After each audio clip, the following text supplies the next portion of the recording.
2024 లేదా 25లో డిగ్రీ లేదా బీటెక్ చదివారా? సాఫ్ట్వేర్ జాబ్ కోసం ఎదురు చూస్తున్నారా? అయితే కోడ్ జ్ఞాన్ 100 డేస్ కోర్సులో చేరండి, జాబ్ సాధించండి.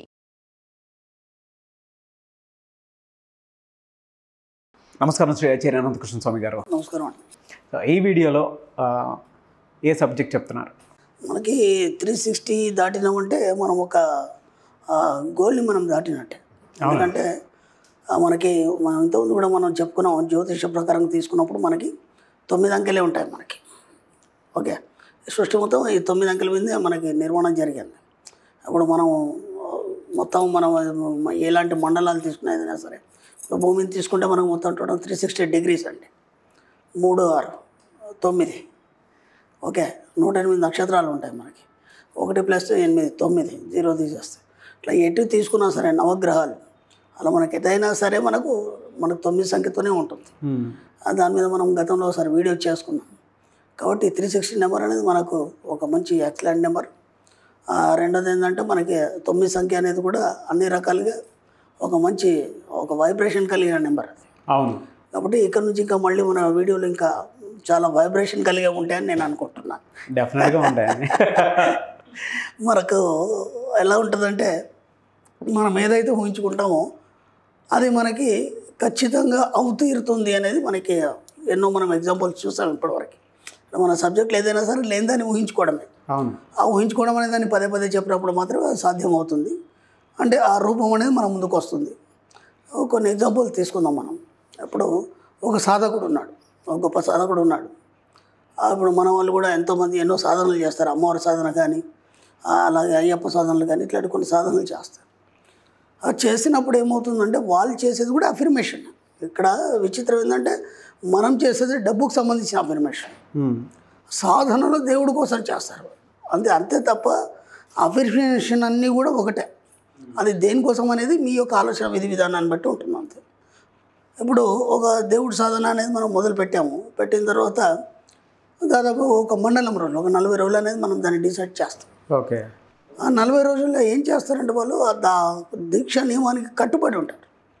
కట్టుబడి ఉండి ఆ 24 గంటలు ఆ ఉపాసనకు సంబంధించినటువంటి ధ్యానాలు తప్ప వేరే ఆలోచన ఉండదు వాళ్ళకి.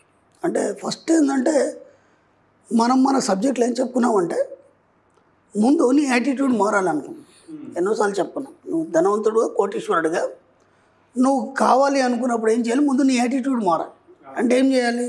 ఇక్కడ సాధనలో ఏమవుతుందంటే ఒక దీక్ష మొదలు పెట్టగానే ముందు నీ యాటిట్యూడ్ మారడానికి నువ్వు డ్రెస్ కోడ్ అనేది మారుస్తావు.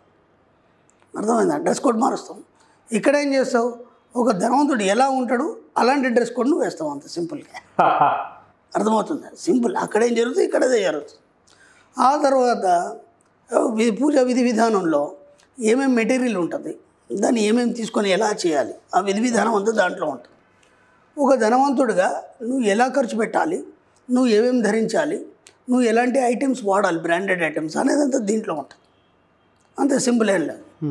ఇప్పుడు 24 గంటలు ఆ భగవతారాధనలో అతడు మొత్తం నిమగ్నమై ఉంటాడు. ఇంకా వేరే ఆలోచనలు ఏమి ఉండవు.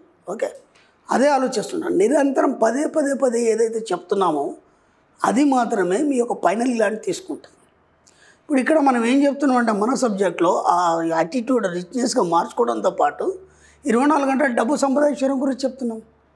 అక్కడనే మా సాధకుడు ఏ దేవత ఆరాధన చేస్తాడో దానికి సంబంధించిన బీజాక్షరాలు చెప్పడం కానీ, లేకపోతే ఆ దేవతకు సంబంధించిన రూపాన్ని పదే ఊహించుకుంటాడు. ఓకే, ఇక్కడ మనం ఏం చేస్తున్నాం? అదే యాజ్ ఇట్ ఈస్గా డబ్బు సంపద అని మనం ఎప్పుడు ఆ బీజాక్షరాలు అనుకున్నాం. ఆ బీజాక్షరాన్ని మనం తలుచుకుంటూ దాంతోపాటు ఆ డబ్బు సంపద ఐశ్వర్యం అనేది ఎలా ఉంటుందో ఊహిస్తున్నాం. అర్థమవుతుందా? ఏదైనా సాధనే. ఇప్పుడు ఇది ఒక సాధనే, అదొక సాధనే. ఇప్పుడు ఏమవుతుంది? ఆ పదే ఉంచడం వల్ల ఏదైతే మీరు ఊహిస్తున్నారో ఆ యొక్క రూపాన్ని మీకు ఆ ఫైనల్ జ్ఞానం ద్వారా విశ్వంలో తయారు చేయబడుతుంది. విశ్వంలో అది భౌతిక రూపంలో తయారు చేసి మీ ముందు ఏ సాధనలో అయితే నువ్వు ఉన్నావో దానికి సంబంధించిన రూపాన్ని నీ ముందు దర్శనం ఇవ్వడం జరుగుతుంది. సింపుల్. ఇక్కడ కూడా ఏమవుతుందంటే డబ్బు సంపద ఐశ్వర్యాన్ని నువ్వు పదే చూడడం వల్ల, లేదా ఊహించడం వల్ల, పదే వాటికి సంబంధించిన వైబ్రేషన్ పంపడం వల్ల మీ యొక్క ఫైనల్ ల్యాండ్ వెళ్ళి వాటిని పట్టుకొని ఏం చేస్తుంది? మీకు భౌతిక రూపంలో డబ్బు సంపద ఐశ్వర్యం ఇస్తుంది.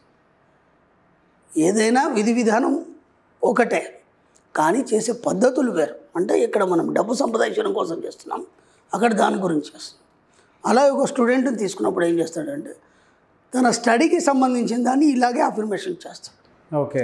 ఎవరెవరి ఫీల్డ్లో ఎవరెవరైతే ఉన్నారు, అప్పుడు ఒక మీడియా ఫీల్డ్ ఉంది, వాళ్ళు దాన్ని ఎలా ఇంప్లిమెంట్ చేయాలి, ఇప్పుడు దానికి సంబంధించిన ప్రతినిధులు వాళ్ళందరూ ఉంటారు, వాళ్ళకి ఇక వేరే ఆలోచన ఉండదు. ఇక ఎలా ఇంప్లిమెంట్ చేయాలి, ఎలా న్యూస్ ఇవ్వాలి, ఈ ఆలోచన తప్ప ఇంకేముండదు. ఎప్పుడైతే మనం ఒకే విషయాన్ని పదే పదే ఆలోచిస్తామో, పదే పదే ఊహిస్తామో, దానికి సంబంధించిన మెటీరియల్ అనేది నీకు దొరుకుతుంది. ఎందుకంటే విశ్వం అరేంజ్ చేస్తుంది. అవును. స్టార్టింగ్లో మీరే అన్నారు ఎన్నోసార్లు, అసలు డబ్బు మీద ఇంత సబ్జెక్ట్ ఉంటుందా? ఎస్, నాకు తెలిసి నేను కొంత సబ్జెక్ట్ రాసుకున్నాను స్టార్టింగ్లో. అంటే నాకు తెలిసిన అనుభవంతో నేను దాన్ని ఫాలో అయ్యి నేను ఒక సక్సెస్ వచ్చిన తర్వాత కొంత సబ్జెక్ట్ రాసుకున్న తర్వాత ఇంకా దాన్ని స్టడీ చేస్తూ 24 గంటలు నాకు ఇంకా వేరే పని ఉంది, అదే కదా మన సబ్జెక్ట్. ఆలోచన ఇంకా కొత్త విషయాలు బయటకు వస్తున్నాయి, కొత్త విషయం. అందుకే నువ్వు ఏదైతే పదే పదే ఆలోచిస్తావో దానికి సంబంధించిన విషయ పరిజ్ఞానాన్ని విశ్వం నీకు విపులీకరించడానికి ఎన్నో విధాలుగా నీకు సప్లై చేస్తుంది. బా, అర్థమవుతుందా? ఏదైనా అది ఏ సబ్జెక్ట్ అయినా సరే, ఇప్పుడు ఒక సైంటిస్ట్ ఉన్నాడు, ఆయన దేని మీద పరిశోధన చేస్తున్నాడు, దానికి సంబంధించిన సబ్జెక్ట్ అయినా సరే, ఇలా ఏ పరిపరి విధాలుగా ఏ రంగంలో పోయినా సరే మీరు పదే పదే దేని గురించి ఆలోచిస్తారో అది మొత్తం ఓపెన్ అయిపోయి దానికి సంబంధించినటువంటి మెటీరియల్ అంతా మీకు సప్లై చేయడం జరుగుతుంది విశ్వం ద్వారా. దానివల్ల మీరు ఏదైనా సాధించగలరు, ఏదైనా మీరు పొందగలరు, ఏదైనా అందుకోగలరు. కాబట్టి మీరు ఏదైతే ఊహిస్తారో దాన్ని మాత్రమే మీరు పొందుతారు. అది ఎలా పొందుతారంటే ఏదైనా ఒక సాధన కింద మీరు ప్రయత్నం చేసినప్పుడు మాత్రమే దాన్ని పొందగలుగుతారు. కాబట్టి ఏది గొప్పది కాదు, ఏది తక్కువది కాదు. వాళ్ళ ఫీల్డ్లో వాళ్ళు గొప్పలు, మన ఫీల్డ్లో మనం గొప్పలు. ఈ ప్రపంచం మొత్తం అంతా డబ్బు మీద నడుస్తుంది కాబట్టి, డబ్బే ప్రధానం కాబట్టి మన సబ్జెక్ట్లో కేవలం డబ్బు సంపదాశీలం ఉంటే దీన్ని మించింది ఇంకోటి లేదని మనం చెప్తాం. అదే ఒక యోగి పుంగవుడు ఉన్నాడు, లేకపోతే ఇంకెవరన్నా సన్యాసి, అట్లాంటి గొప్ప గొప్ప వాళ్ళు ఉన్నారు మహానుభావులు, వాళ్ళ ఫీల్డ్ యోగం గురించి చెప్తారు. ఇప్పుడు దేవుణ్ణి తెలుసుకోవాలి, ఆధ్యాత్మిక పరంగా వెళ్ళాలనుకున్నప్పుడు నువ్వు యోగంలో సాధన చేయాలి. డబ్బు సంపదాశీలం పరంగా మనం తెలుసుకోవాలనుకున్నప్పుడు మనీ మంత్ర సాధన చేయాలి. సింపుల్. ఇప్పుడు ఎన్నుకోవడం అనేది మీ దగ్గర ఉంది. ఇదా అదా మార్గం ఒకటే, అందరు చేరే మార్గం ఒకటే. దీంట్లో నువ్వు ఉన్నత స్థితికి వెళ్తావు, దాంట్లో ఉన్నత స్థితికి వెళ్తావు, ఏది కాదని కాదు. కానీ నీకేది కావాలని ఎన్నుకోవడంలో నీ ఇష్టం. అది ఓకే. అది డబ్బు సంపదాశీలం వైపు వస్తారా, యోగం వైపు వెళ్తారా, ఇంకేదైనా ఫీల్డ్ వెళ్తారా, అన్నిటికీ శ్రమ అంతే. శ్రమ పడకుండా ఏది రాదు. అర్థమైందా? అంటే శ్రమ అంటే కూర్చుని దగ్గర డబ్బు వస్తుంది కదా అని మనం చెప్పుకున్నాం కదా, ఇంత సులభమైన మార్గం కదా. మళ్ళీ శ్రమ ఏంటి అంటే సాధన. శ్రమ అంటే సాధన. ఒకే పని మీద మనం తదేకంగా దృష్టి పెట్టినప్పుడు అది ఖచ్చితంగా సాధ్యమవుతుంది.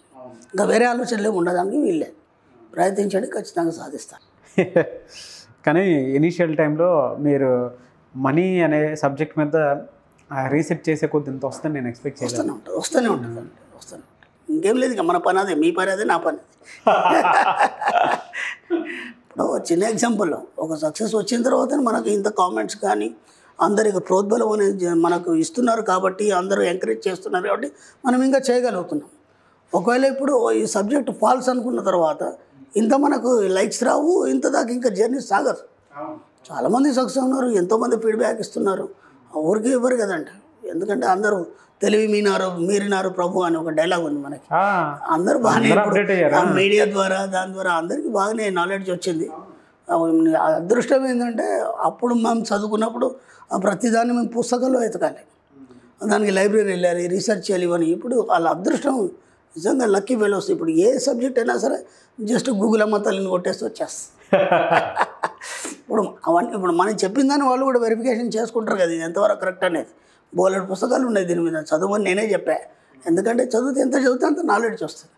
కరెక్ట్ అన్నప్పుడు ఫాలో అవ్వండి, లేదంటే వదిలిపెట్టేయండి. Yes, thank you so much Shri Acharya Anantakrishna Swami garu. Suman టీవీలో మీ పర్సనల్ అండ్ బిజినెస్ ప్రమోషన్స్ కోసం కింది నెంబర్కి కాంటాక్ట్ చేయండి.